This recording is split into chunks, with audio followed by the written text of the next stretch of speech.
For 28 years, my father forced me to take brainwashing pills after every abuse, and when I finally made my plan for revenge, I sent him straight to hell. But what happened next will leave you shocked forever. If you want to hear the full truth, stay with me till the end, and don't forget to subscribe, because this story is one you'll never forget. My hands were shaking as I stood in front of him. The man who called himself my father. The same man who had forced me, for 28 long years, to swallow those strange pills after every time he hurt me.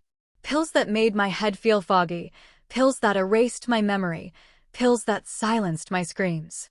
I could still hear his voice echoing in my mind, cold and sharp. Swallow it. Forget everything. No one will ever believe you. But tonight was different. Tonight, I was the one in control. I had waited, planned, and hidden my pain for almost 3 decades. And now, I finally had my revenge in my hands. He reached for me, his voice dripping with the same cruelty I had endured since childhood. "You will always obey me, girl." But instead of obeying, I smiled. For the first time in my life, I smiled right at his face. My plan was ready. The same pills he had forced down my throat. I had mixed them with something he would never escape. And as I watched him gasp, his eyes wide with terror, I whispered, "This time, Father, you will forget forever."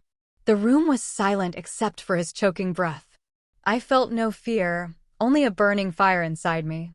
A fire that had been waiting for this very night. That was the moment I sent him straight to hell.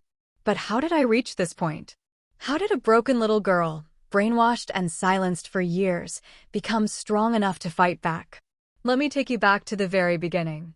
When I was a child, life looked simple on the outside. People thought we were a normal family. Neighbors would greet us with smiles, teachers at school praised my father for taking good care of me, and everyone believed our home was filled with love. But no one knew the darkness hiding behind our doors. My father was not the man people thought he was. To the world, he was a hard-working, respected man. To me, he was a monster in human skin.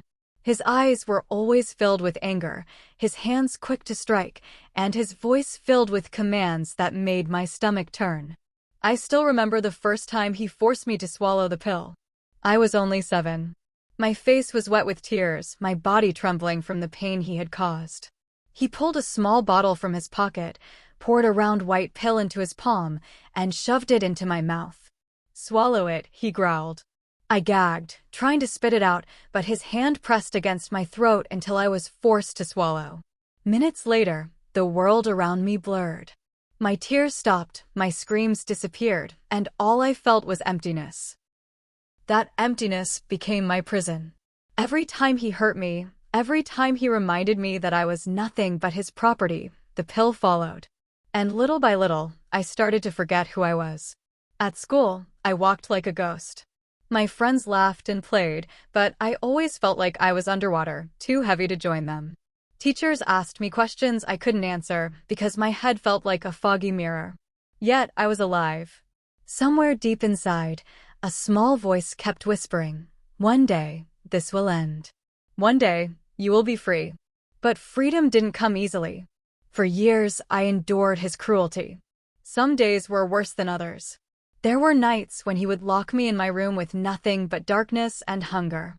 Other times, he would pretend to be kind in front of strangers, giving me sweets and patting my head as if I was his beloved daughter. Those were the low days, less extreme, but still filled with fear. And then came the highs, the storms that ripped me apart. Nights when the abuse was so unbearable that I prayed for death. Mornings when I woke up with bruises and no memory of what had happened the night before, thanks to his pills. For 28 years, this cycle continued. Abuse, pill, emptiness.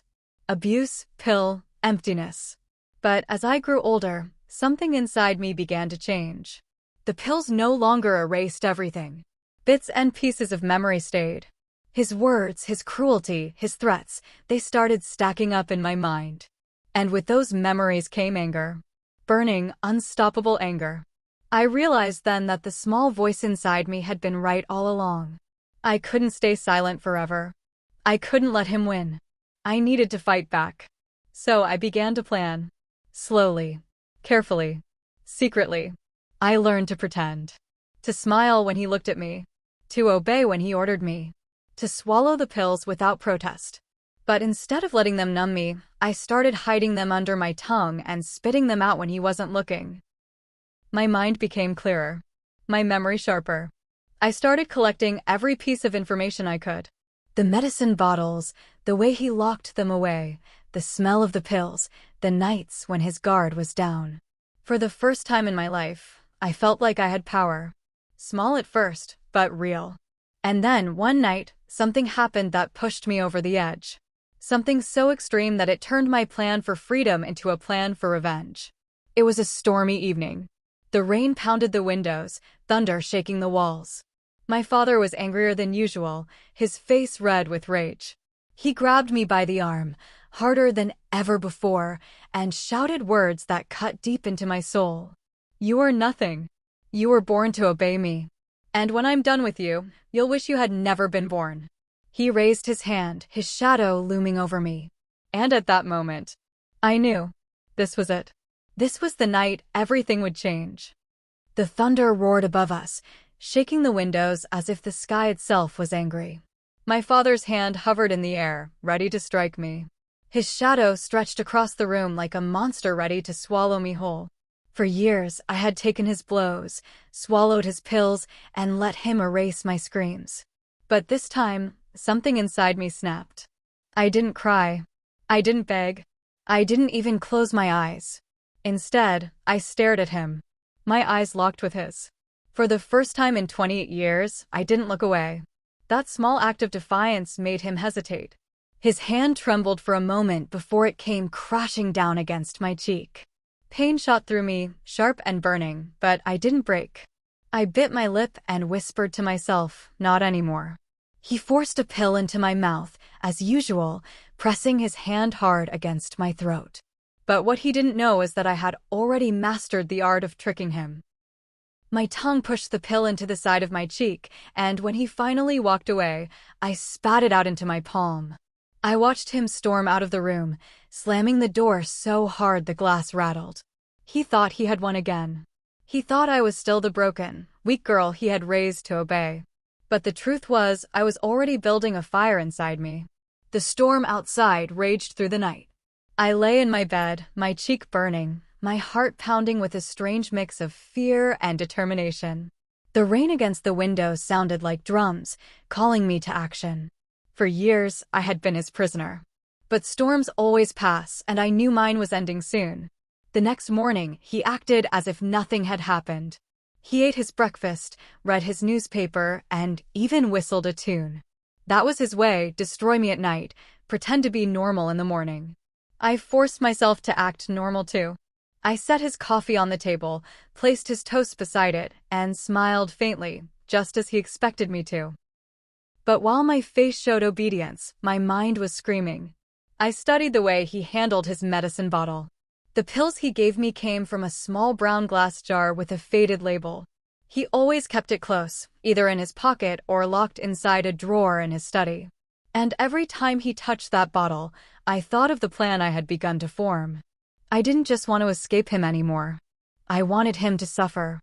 I wanted him to feel every ounce of pain he had forced on me. For days after the storm, I pretended to be quiet and broken, as I always had. But in the silence of my room, I was busy preparing. I had stolen 2 pills and hidden them beneath a loose floorboard. I wasn't sure what I would do with them yet, but I knew they would be useful. Then came a moment of low. A day when he surprised me with false kindness. He brought me a small necklace, a cheap trinket, and placed it in my hand. "For my good girl," he said with a smile that made my skin crawl. I nodded and thanked him softly, but inside, I felt sick. His fake kindness was worse than his anger. It was his way of reminding me that I belonged to him, that even his gifts were chains. But it also gave me strength. Every time he pretended to love me, it reminded me of the truth, that he was nothing but a liar. Then the next high came. It was late at night. I had just laid down to sleep when I heard his heavy footsteps coming toward my room. My stomach knotted. I knew that sound. It was the sound of danger.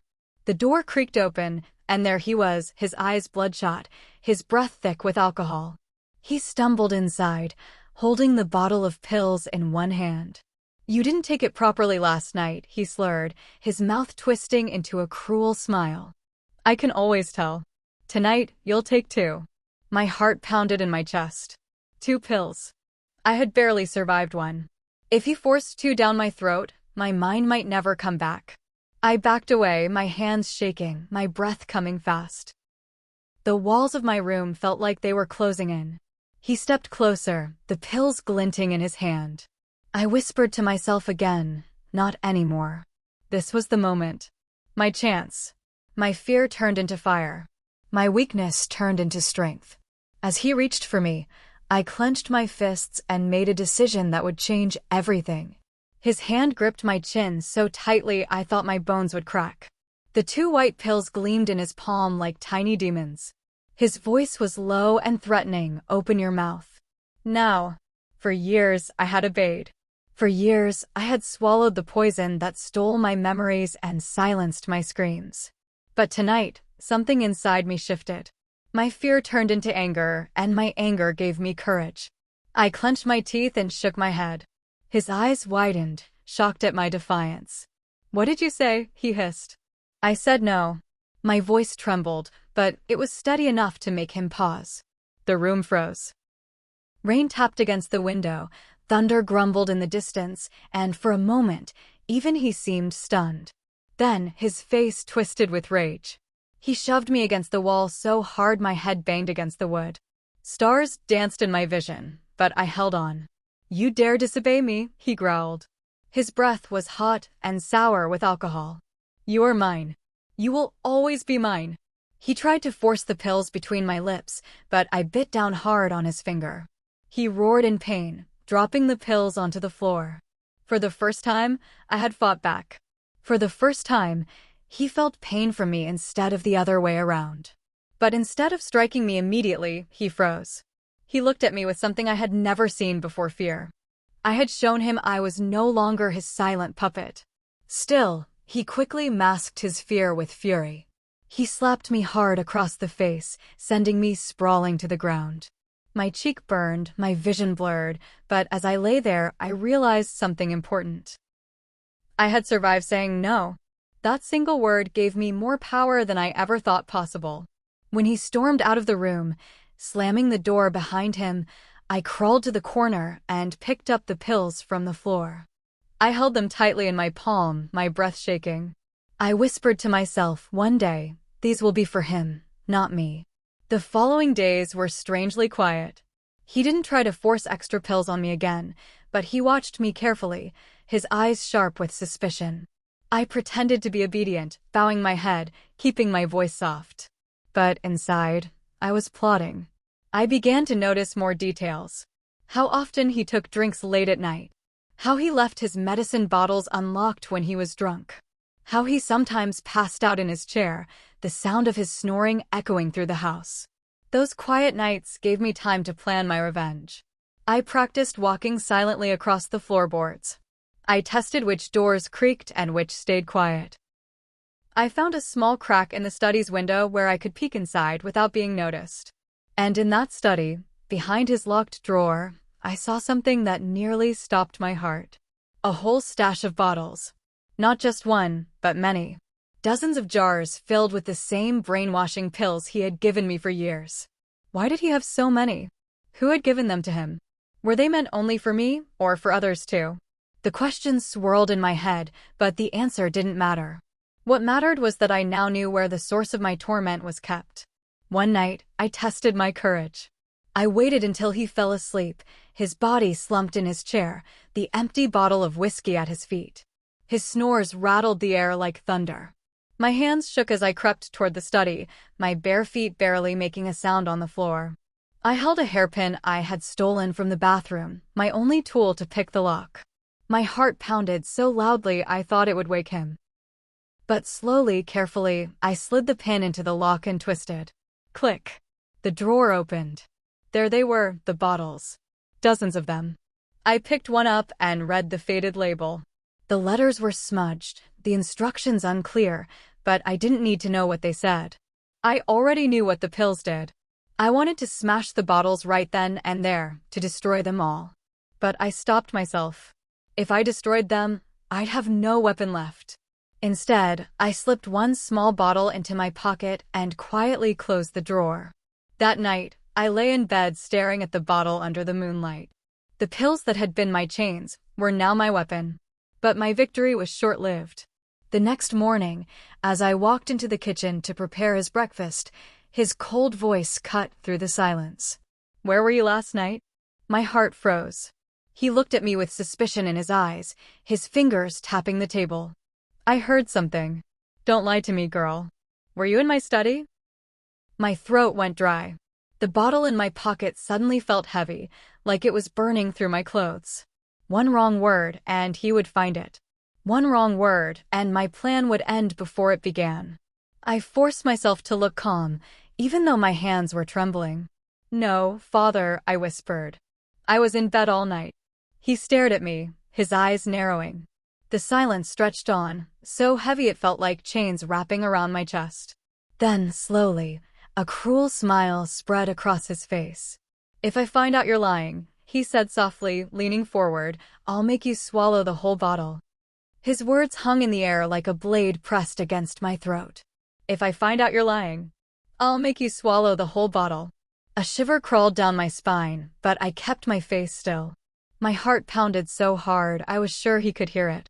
The stolen bottle burned against my skin beneath my dress, hidden in the pocket I had sewn on the inside.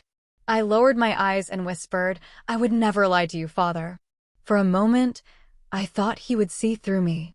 His eyes pierced into mine, searching for weakness. Then, with a dismissive grunt, he pushed his chair back and stood up. He grabbed his coat, muttering under his breath, and walked out the door. The sound of the lock clicking behind him gave me a small breath of relief. But the fear lingered. He was suspicious now. One mistake, and he would destroy me before I could carry out my plan. That day dragged like years. I cooked, cleaned, and kept my head low, all the while feeling the weight of the bottle pressing against me. I couldn't let him discover it, but I also couldn't let go of it. For the first time, I held power in my hands. When night came, I slipped the bottle beneath the loose floorboard under my bed. My secret weapon. My hope. My revenge. The days that followed were a strange dance of highs and lows. Some mornings he was calm, even cheerful, pretending to be the caring father people thought he was. He spoke of his work, of money, of neighbors who respected him. Those were the low days, the quiet days when the danger was hidden but not gone. But then came the highs. The nights when he returned drunk, his voice loud, his anger sharp. He would shout about things I didn't understand, slam doors, break glasses. And every time, he reached for the pills, forcing them into my mouth with that same cruel command, "Swallow it." I pretended to obey. But now, every pill he gave me was hidden under my tongue, spit out into a cloth, and flushed away when he wasn't watching. My mind was clearer than ever. The fog he had trapped me in for 28 years was lifting, and with it came memories. Painful memories. I remembered the first time he forced the pills on me at 7. I remembered nights when I woke up with bruises, but no memory of how I got them. I remembered the way he laughed as he reminded me no one would ever believe me. Those memories burned like fire in my chest, but instead of breaking me, they fueled me. They sharpened my plan. One evening, I tested how far I could go. While he was busy drinking in the living room, I crept back into his study. My hands trembled as I unlocked the drawer again, but this time, I took not just one bottle, 3. I tucked them under my clothes, pressing them against my skin as if they were treasures. The fear of being caught was suffocating, but the thrill of holding his weapons in my hands was even stronger. That night, lying in my bed, I whispered to myself, soon. Very soon. But then, something happened that shook me to my core. One afternoon, I overheard him speaking on the phone in his study. His voice was low, serious, not like his usual angry tone. "Yes," he said. "The pills are working. She's under control. She doesn't remember anything." My stomach twisted. He wasn't just keeping these pills for himself. Someone else knew. Someone had given them to him, trusted him to use them on me. "Don't worry," he continued. She won't be a problem. When the time is right, I'll finish it. Finish it. Those words echoed in my head like a death sentence. He wasn't planning to keep me alive forever. The pills weren't just to erase my memory. They were to prepare me for something worse. My blood ran cold. My father was planning to kill me. I backed away from the door, my breath shaking, my hands covering my mouth to keep from crying out. All the years of torment, all the abuse, all the pills, it wasn't enough for him. He wanted my life to end by his hands.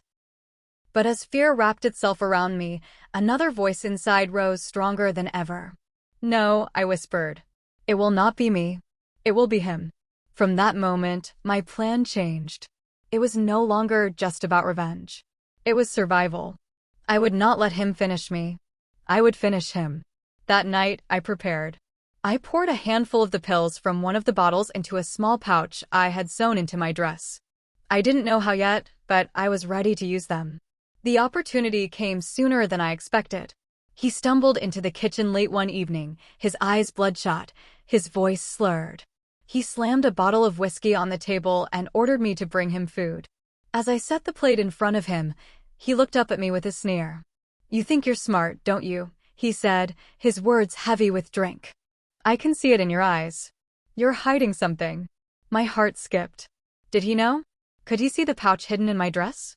He leaned closer, his breath reeking of alcohol. "Maybe I should make sure. Maybe I should search your room tonight." Panic surged through me. If he searched my room, he would find the bottles under the floorboard. Everything would be over. I forced a smile, though my lips trembled. "There's nothing to find, Father." But he smirked, his eyes dark with suspicion. "We'll see." He shoved the plate away and stood up, staggering toward the hallway. My blood ran cold as I realized where he was going. My room. His footsteps thudded down the hallway, slow but heavy, like a drumbeat of doom. My body turned cold. He was going to search my room. If he found the bottles under the floorboard, it would be over. He would kill me before I ever had the chance to fight back. My legs felt weak, but my mind screamed at me to move. Think. Think. I whispered under my breath. Then, like lightning, an idea flashed.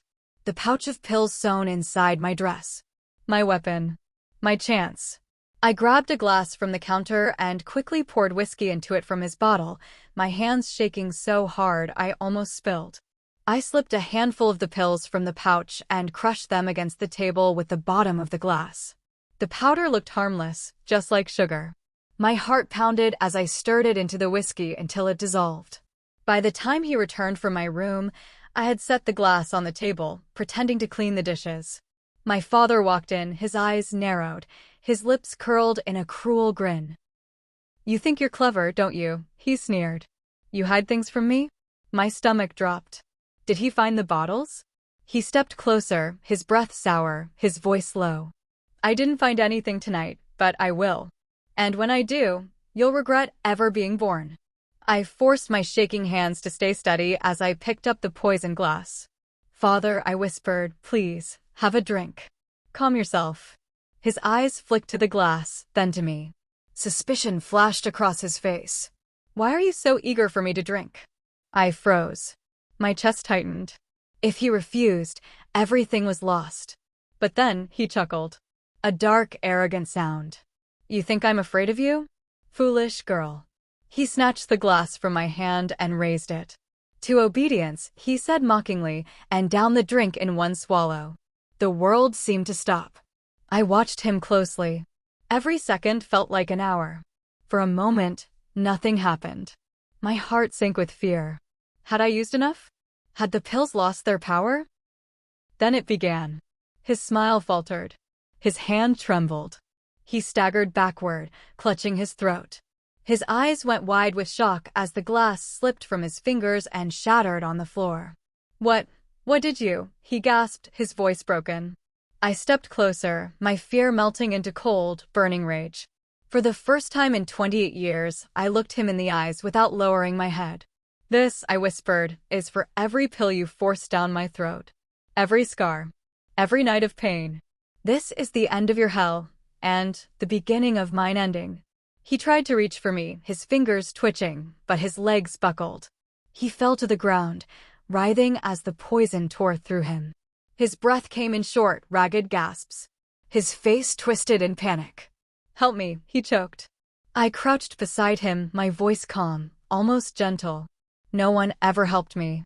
No one ever heard me. Tonight, no one will help you." He coughed, his eyes wide with terror. You'll burn." I leaned close and whispered into his ear, "No, Father. You will." And with that, his body convulsed one final time. Then, silence. The storm outside had stopped. The house was quiet. For the first time in my life, the air felt clean. Free. I stood over him, my chest heaving, my body trembling with the weight of what I had done. I had sent him to hell, just as he had promised for years he would send me. But the moment of victory was mixed with something else. A hollow ache. 28 years had been stolen from me. 28 years of childhood, of dreams, of freedom. I knelt on the floor, staring at his lifeless body, and whispered, "Why? Why did you do this to me?" But of course, there was no answer. There never would be. And then came the sound that broke the silence, a knock at the door. My blood froze. I wasn't expecting anyone. Nobody ever came to visit us.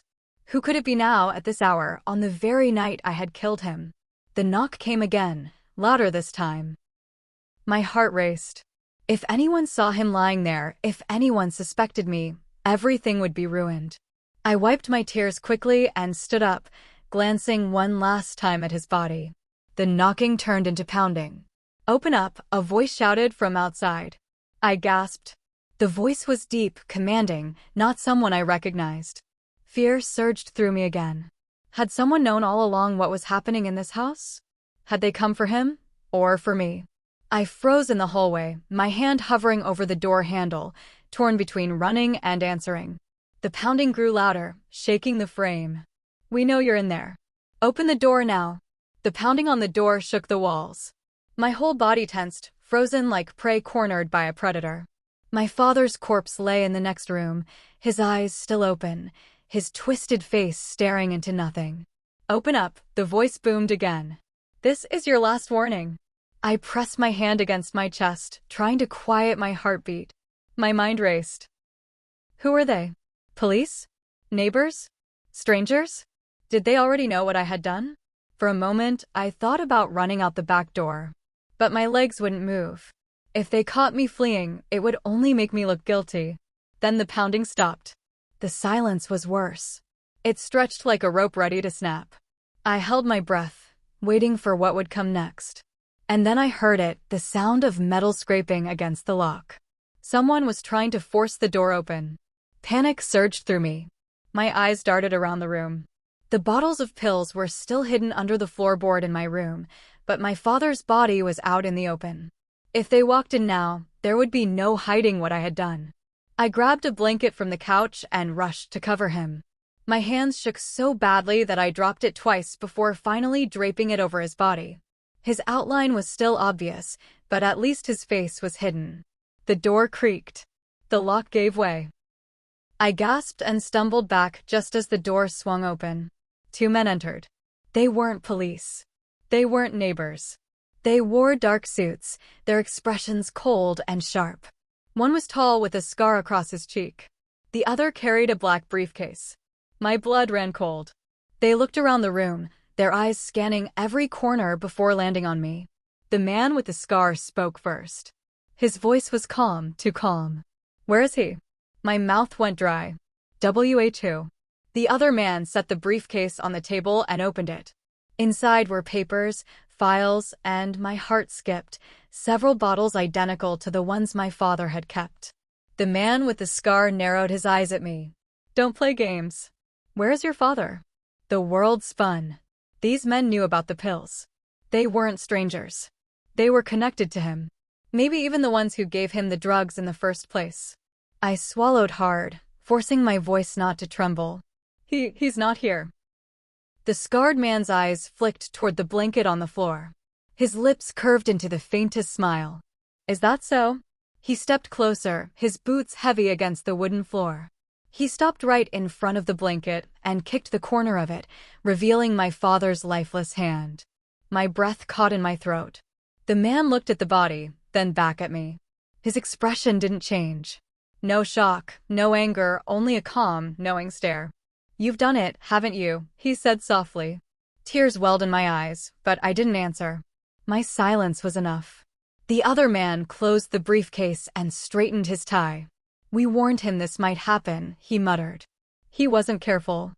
The scarred man crouched beside my father's body, studying it like it was nothing more than a broken object. Then he stood and turned to me. "Listen carefully," he said, his voice low and dangerous. "You may think you're free now, but you're not. Those pills weren't just his. They belong to us. And now—" His eyes darkened. "They belong to you." My knees went weak. "What do you mean?" He stepped closer until his face was inches from mine. "Your father was only part of something much bigger. And whether you like it or not, you're in it now." My stomach twisted. I wanted to scream, to run, but I couldn't move. The man with the scar smiled faintly, a smile that chilled me to the bone. "You thought you sent him to hell. But girl, you've just opened the door to something far worse." Before I could respond, the other man pulled out a small black vial from the briefcase and set it on the table. The liquid inside shimmered darkly. The scarred man whispered, "Your new orders will come soon."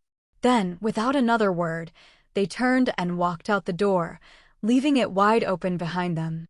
I stood frozen in the silence, staring at the black vial, my father's body at my feet, my hands trembling. And then I heard it, footsteps outside. Not theirs. Someone else was coming. The sound of footsteps outside made every hair on my body stand. They were slow, deliberate, as if whoever it was already knew what they would find inside. I turned toward the open door, my chest heaving. My father's body was still on the floor, the black vial glimmering on the table.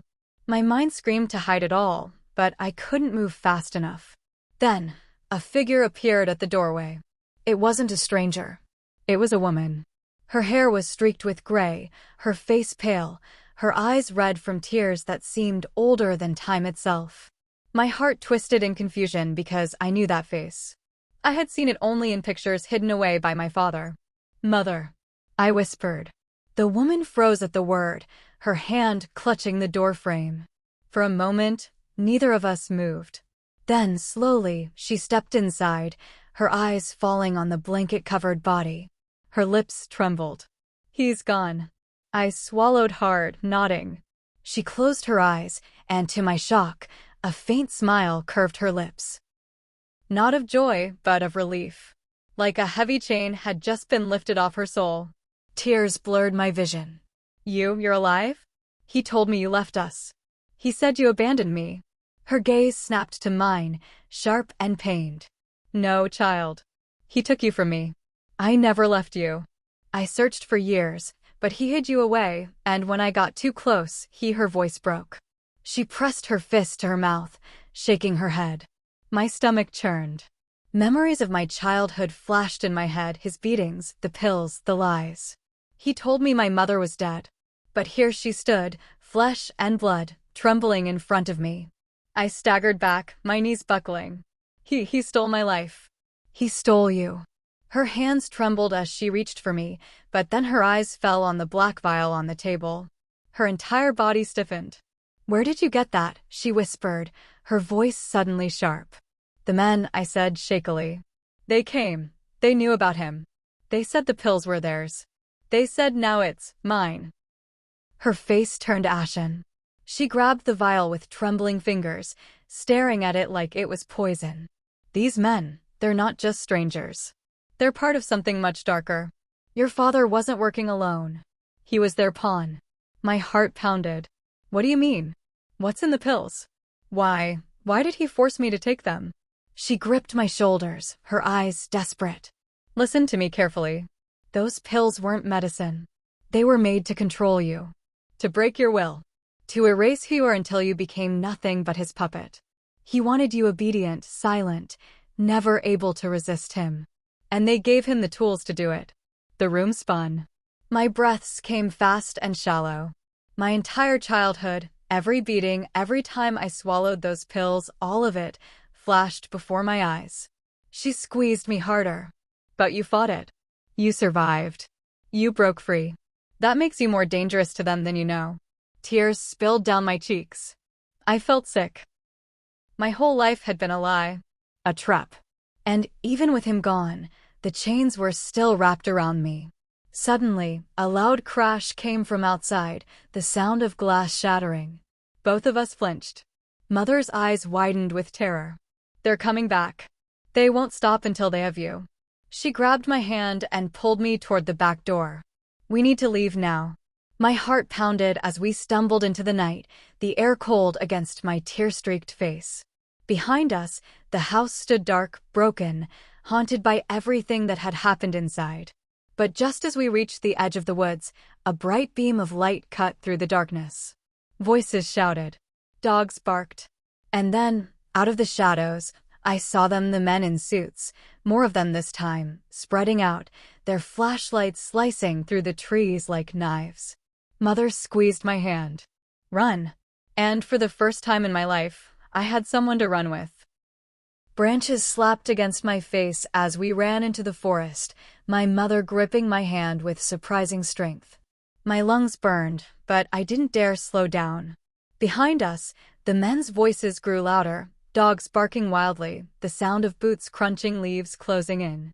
The night was thick and suffocating. The moonlight barely broke through the trees, leaving us stumbling in near darkness. Every step felt like it could send me crashing to the ground, but fear pushed me forward. They'll catch us. I gasped, my voice breaking. Not if we keep moving, my mother whispered fiercely, dragging me deeper into the woods. I know this forest. He used to bring me here to threaten me. I learned every path. The thought that she had once suffered the same prison as me stabbed my chest with rage and sorrow. But there was no time to think. A flashlight beam swept dangerously close, illuminating the trunks around us. There, a voice shouted. Bullets cracked through the night. Bark splintered from the trees as we ducked, hitting the ground hard. My ears rang, my heart hammering. Crawl, my mother hissed, pulling me into a shallow ditch hidden beneath thick bushes. We pressed our bodies flat against the dirt, the smell of soil and damp leaves filling my nose. I bit my lips so hard it bled, trying not to whimper. The men's boots thundered past. Flashlights cut through the darkness just inches above our hiding place. I squeezed my eyes shut, praying they wouldn't look down. Split up, one of them ordered. She can't have gone far. The dogs barked furiously, pulling on their leashes. My heart nearly stopped when one dog sniffed the bushes above us, growling low. But just then, another voice called from deeper in the forest. Tracks. Over here. The dogs yanked toward the sound, and the men followed. Slowly, their voices and lights faded. We lay there in silence, neither of us moving. Only when the night grew quiet again did my mother whisper, "We have to keep going. They'll be back." I nodded, still trembling. She helped me to my feet, and we walked deeper into the woods, quieter this time. My legs shook with exhaustion, but she kept me moving, whispering directions like she'd been planning this escape for years. Finally, we reached an old stone well, half buried in vines. She stopped and knelt beside it, brushing the leaves away. This is where I hid things long ago, in case I ever escaped. I stared at her wide-eyed as she pulled loose a stone from the base of the well and reached inside. Her hands came back with a small metal box, rusted with age. She opened it with trembling fingers. Inside were faded photographs, a folded map, and my breath caught another vial, just like the one the men had left behind, but filled with a different colored liquid. "What is that?" I whispered. Her face was grim. "The antidote." My heart skipped. She looked me in the eyes. "Those pills they forced you to take all those years, they never left your body. They're inside you still, shaping your mind, your blood, even your memories. That's why you can't forget the pain, why you still feel the chains even though he's dead." Tears burned in my eyes. "Then, this can free me?" She nodded slowly. "Yes. But once you take it, they'll know. The connection they have to you, the control, will break. And when it breaks, they'll come for you harder than ever." I stared at the vial, the liquid glimmering faintly under the moonlight. Freedom was right there in her hands. But so was danger. Before I could decide, a twig snapped. We both froze. From the trees, a shadow stepped forward. A flashlight beam caught his face, scarred, cold, familiar. It was him, the man from before. He smiled, slow and cruel. Did you really think you could run? More lights flickered behind him. More men. More dogs. The woods lit up like a trap snapping shut. Mother shoved the vial into my hand and whispered, "Run. Don't stop. No matter what happens to me, don't stop." I shook my head violently. "No, I won't leave you." Her eyes filled with tears, but her voice was steady. "Child, you survived him for 28 years. You can survive this.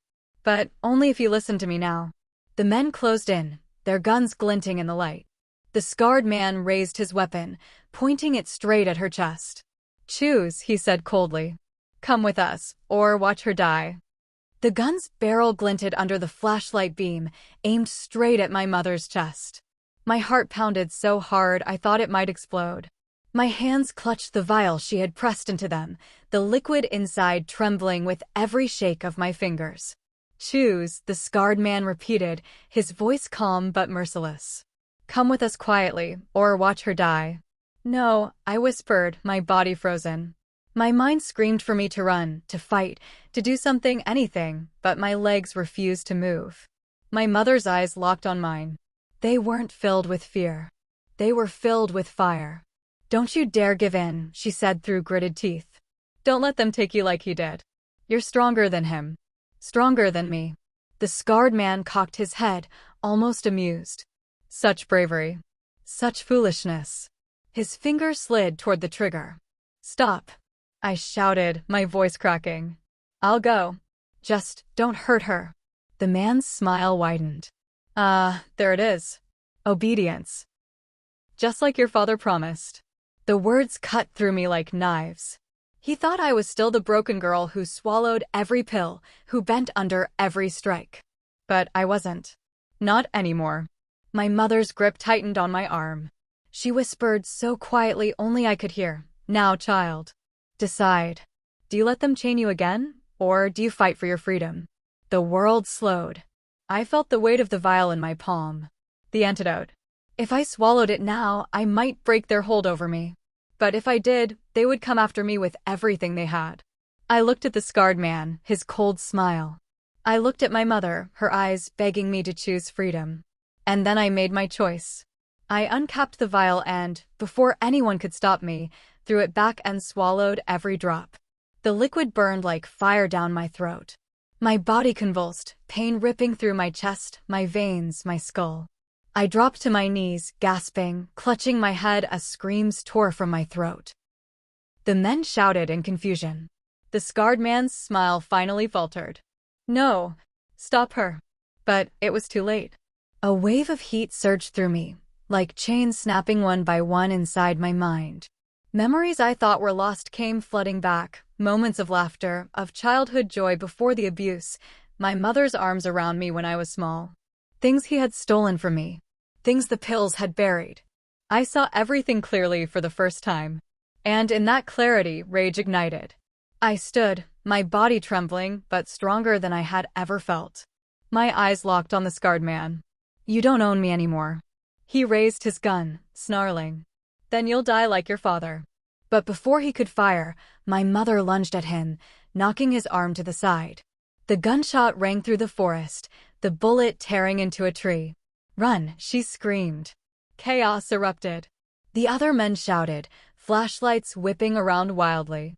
Dogs barked and strained at their leashes. My mother wrestled with the scarred man, her strength fueled by years of fury. I wanted to help her, I wanted to stay, but her words thundered in my head. "Don't stop. No matter what happens to me, don't stop." With tears streaming down my face, I turned and bolted into the trees, my heart shattering with every step. Behind me, I heard another gunshot. And then silence. I froze, chest heaving, terror clawing at me. I turned back, my vision blurred by tears. Through the trees, I saw her fall. The scarred man stood over her, his gun smoking, his cold smile returning. My scream tore through the night. My scream echoed through the trees, raw and broken. I stumbled forward, branches tearing at my skin, my heart shattering as I saw my mother crumpled on the ground. The scarred man stood over her body, his gun still raised, his cruel smile widening when he saw me. "Now you understand," he said coldly. "Everyone you love will fall if you resist us." Something inside me snapped. For 28 years, my father had broken me. For 28 years, I swallowed his poison and lived in his prison. But now the antidote roared through my veins like fire. And I wasn't his victim anymore. I wasn't their victim anymore. I stepped out from the trees, my hands shaking not with fear but with fury. "You killed her," I whispered, my voice trembling. "And now, I'll send you straight to hell." He laughed, mocking. "You? You're nothing without us." But as he raised his gun again, I remembered every bruise, every pill, every night I prayed for freedom. I remembered my mother's eyes begging me to live. I darted forward. His shot rang out, grazing my arm, but I didn't stop. I crashed into him with everything I had, rage giving me strength I didn't know I possessed. The gun flew from his hand, clattering across the dirt. We wrestled in the mud, his fists pounding against me, but I clawed, kicked, and bit like an animal set free. My hands found a jagged stone, and with a cry that came from the deepest part of my soul, I brought it down on him again and again. His laughter turned to screams. His screams turned to silence. And then, nothing. I staggered back, my body shaking, my hands soaked in blood. The scarred man lay motionless, his cruel smile finally gone. The other men shouted in panic, their flashlights flickering. But before they could reach me, something unexpected happened. The dogs turned on them. Snarling, barking, breaking free of their leashes, they lunged at the men in suits. Chaos erupted as the beasts tore into their handlers. I didn't wait to understand why. I crawled to my mother's side, tears blurring my vision. Her chest rose faintly, shallow breaths rattling from her lips. She was alive, barely. "Mother," I sobbed, clutching her hand. "Please, stay with me. I can't lose you now." Her eyes fluttered open, weak but full of love. "You're free now," she whispered. "Don't let them take it back." "No," I choked, shaking my head. "I won't. I swear I won't." She smiled faintly, tears slipping down her cheeks. "Good, that's all I ever wanted." Her hand squeezed mine one last time, and then it went limp. The world collapsed around me. I held her, rocking back and forth, sobbing until my throat burned. But even through the grief, I felt something stronger rise within me. Resolve. She died so I could live. She died so I could be free. And I would not waste that gift. The forest fell quiet. The men were gone, scattered or dead.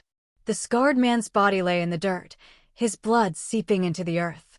I stood, wiping the tears from my face. My body was battered, my heart broken, but my spirit burned brighter than ever.